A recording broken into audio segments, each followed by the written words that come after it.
Oh look, Solomon shoes.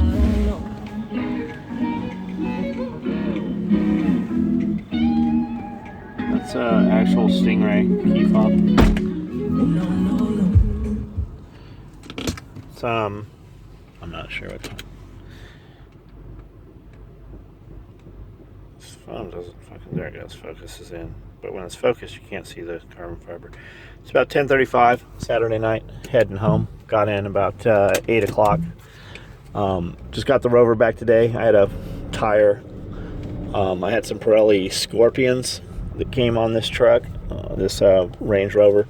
I bought it from a Ferrari dealership in Florida. Actually found it off eBay. They had 150 photos of it. When they delivered the truck to me in Camden, had brand new tires on it. I've had the truck for, I don't know, 2 years. It's got 93,000 miles on the truck now, and the truck had 40,000 miles when I bought it. I'm amazed how well those tires have held up. Curtis sent me a photo about a week ago, last Saturday actually, Saturday or Sunday, saying, hey man, your tire's real flat, but there's some dry rotting in it. It had cracked from being low. And I didn't think anything of it. It wasn't completely flat. I didn't think anything of it. Drove it home. Mental note, I needed to fill the tire up. I've got fucking compressors everywhere. Compressor at the house, compressor at the shop, real compressors, and then, portable via air compressors and stuff. And this dude's writing the shit out of me. I'll give him some back. There we go. And didn't take care of it. Got in the car the next morning, thought, well, I can get to the shop. Got literally within half a mile of the shop, and it felt real bumpy, and it dawned on me, oh, the tire's fucking, low. I'll fix it when I get there. And that motherfucker, I drove it and should not have, and I tried to limp it into the compound, and right as I got to the compound, that tire came off of the wheel. And I looked back, and I'm fucking thinking, man, that's gonna hit somebody. I got out of the truck to go get the tire was gone. I could not find it. It went down an embankment. Had them pick the truck up. Yeah, I had a spare. I didn't want to fuck with it. Had them pick the truck up and take it over. Ordered the exact same tires, and they put the tires on the car. Typically, I don't use Pirelli. I've had a set of Pirelli P0s on the Panamera S, and they lasted about 6 months. Fucking $3,000 worth of tires on that car. I have I think it's Michelin comes stock on there, and I have I have a set of Michelin tires on there now on the Panamera.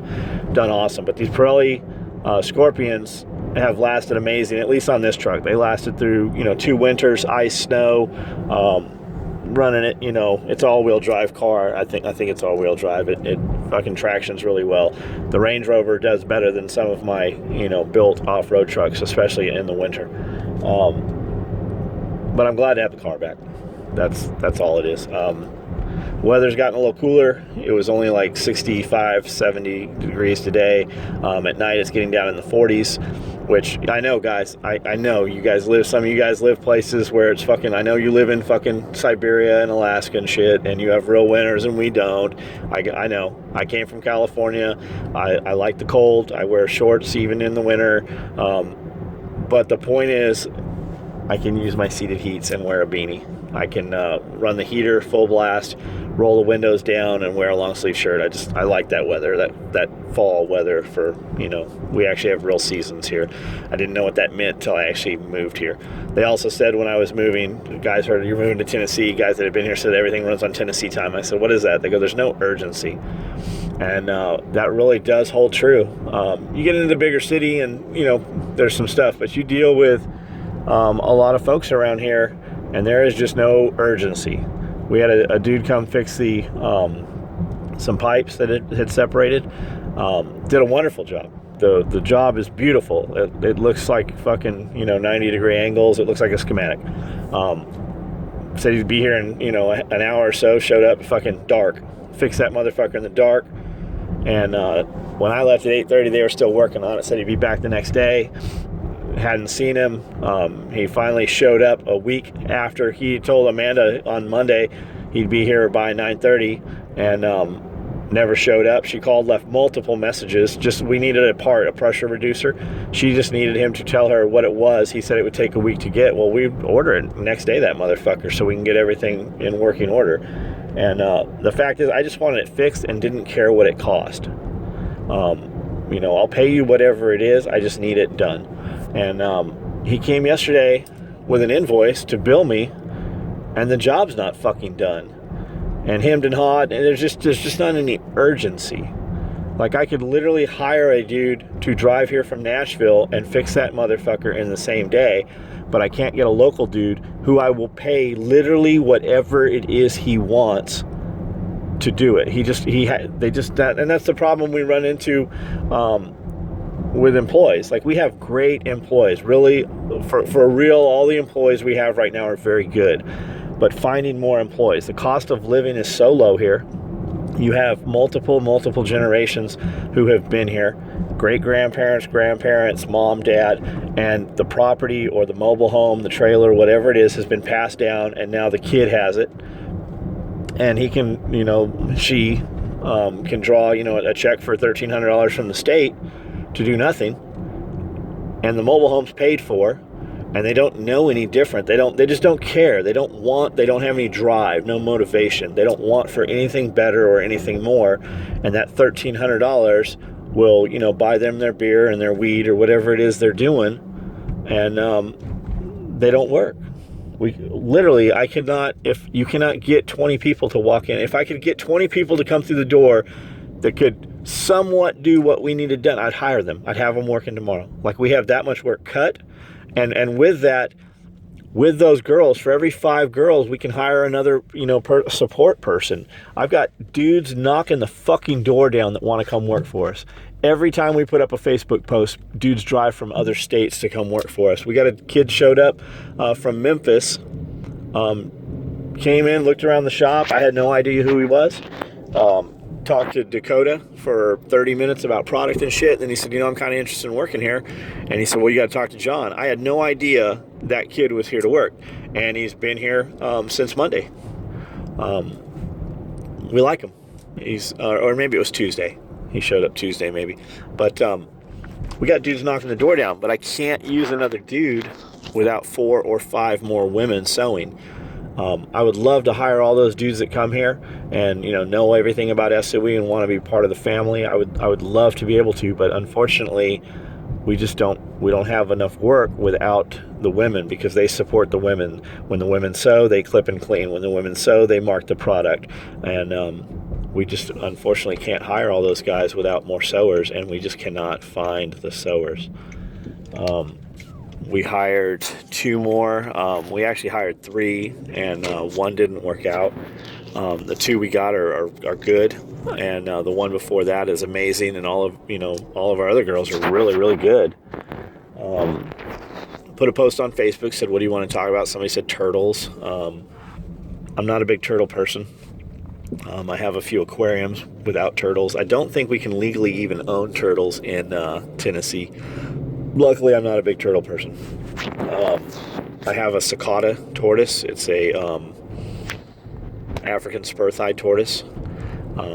They get really big. They're like the 2nd or 3rd largest tortoise down from the Galapagos. They're pretty cool. I have one of those. Box turtles. You're not supposed to keep them in Tennessee. I've had them, just in a little pen in the yard, had them for a few days, let them go, whatever. But we pick them up out of the road all the time. People will make a sport. When I moved here, I noticed, like I told James, the first time I was driving with James, I'm like, man, you guys have dead animals fucking everywhere. He goes, what do you mean? I go, well, you just don't see that shit. Like, every now and then you'll see a cat or a possum or something in where I came from, San Diego, but here you guys have fucking dead animals everywhere. He's like, yeah, we just don't have people to pick them up. But driving around on just different mentality, I'll be driving around and I will see somebody veer to run over a box turtle or a possum or armadillo. We got a lot of armadillos. For the first few years I was here, I thought they were all born dead because I'd only seen them dead on the road. Skunks, we got some, skunks dead on the road. Deer, I've seen several people hit deer. I've rolled up on people who have hit deer. But turtles, not my thing. Caimans, alligators, not really big deal to me. What else they said? They said they wanted to talk about prepping. I don't know if you give me specific questions, I could give you my thoughts on that, but really just start small. You don't. It's nothing big. It's nothing expensive. There's so much you can do to be prepared that does not cost you anything. Just putting water in empty jugs and containers. It doesn't even matter really, as long as there wasn't anything toxic in them. Just having the water on hand. It's easy. It's cheaper to store water in bulk, bigger, containers, but it's harder to move. 7-gallon water cubes are what I like to use from Walmart. The blue water cubes are stackable. They're not as good as they used to be. You used to be able to stack them 2 and 3 high. Now I wouldn't stack them really. They have a cutout in the bottom that nests into the handle of the top to stack them, but at least they did go back to a screw breather vent instead of a push pin. They changed that back. They're like $15, hold 7 gallons of water. They're very handy. You can set them on the counter when the water's out. You can use them to flush with. They come with a little on-off valve, so you can use them kind of as a sink thing. We have, I don't know, 100 of them. I'll bet we have 100 between the house and the shop and everything. Jaeger had a shitload of them. He gave us all his old ones. I don't know what he moved to. LCI Industries makes an indestructible one you can run over with a Humvee. It's the military water can, but it's just not as convenient as those blue ones. I'm not using them to transport and move water with. If I was keeping them in the truck, well, I do keep them in the truck and keep them in LCI Industries water cans. But keep in mind, 7 gallons, it's heavy. We're dudes, and we're not going to say it's heavy and we can move them around and shit. But think if your daughter had to haul that motherfucker upstairs, your little kid or your wife. And usually, if you're using that water, there's some other shit going on with it. It's heavy. What else did they say? There was some other. I don't remember what they said. It doesn't matter, I guess. I'm almost home. I drive the back road. There's a main highway also, 641. There's just more traffic. I just drive this way. And I say traffic, I mean you guys in the city, you have no idea. We don't have any fucking traffic. Even Nashville traffic is nothing like coming from California or any of the other places, driving through Atlanta and shit and Vegas.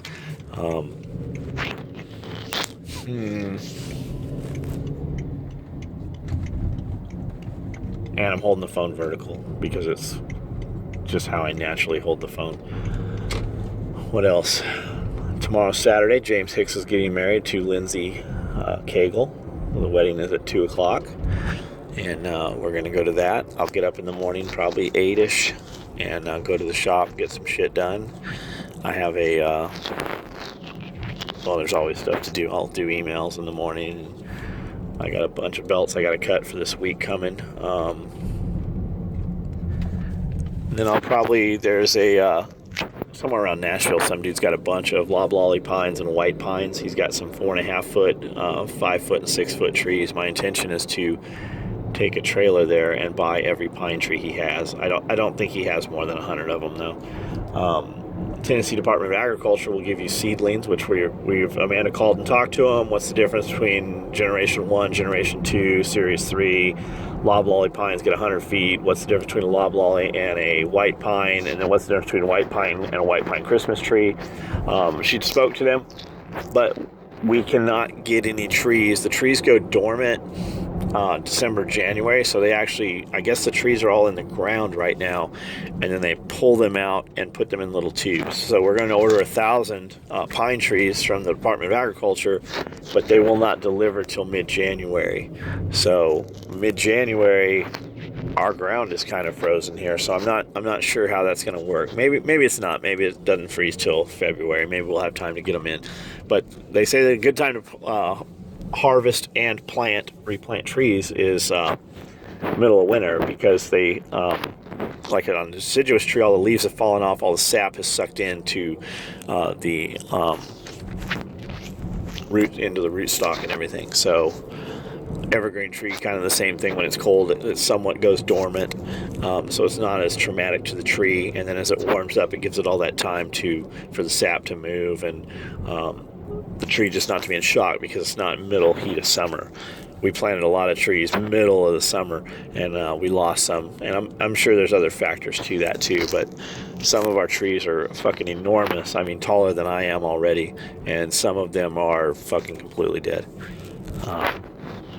I'm not a tree guy. But luckily, a dude that works at a restaurant we go to a lot. He's an arborist.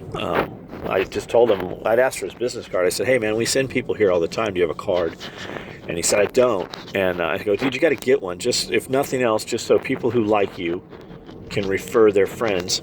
And typically, dudes that, they're going to tip you better if they fucking know you and you were referred to them. And this guy gives amazing service. Like, he should be working in a 4-star restaurant for real. Like, he should be getting $100 tips all the time. And that's how we tip. I don't know what kind of money he's making every night, but we always request him. So last time I saw him, he goes, man, I finally took your advice. I got a business card. And we got talking. I don't know how it came up. He's like, I'm an arborist. I go, arborist? Like, you fucking hack down trees, or like you know how to plant trees and know all about trees and grafting? And he's like, no, I know all about them, man. I fucking went to school for him. So he's actually going to come out to the property and look at some of our stuff and give me some tips, and we'll do some business with him in that manner. But you never know, man. I always ask people when I meet somebody, like, number one, when they come in the shop, where are you from and what do you do? And they're like, oh, I'm just A. Like, you're not just A, because without that job, whatever it is you're doing, that is your livelihood at the moment. And don't ever be ashamed. You're fucking employed. That says a lot about you in itself, but that allows you to, buy things that you want and be in Camden to go to TAC Response. And, that's a stepping stone. If you're not happy with it, always be looking, at the next step. But that's why I always ask people what they do, because you never know when we can do business with them. Hey, what's your family do? What's your wife do? Where'd you come from? Because I'm always looking for, and maybe I don't need that service, but I know I know a guy that needs that. So anyways, I'm home, and that's all I got right now.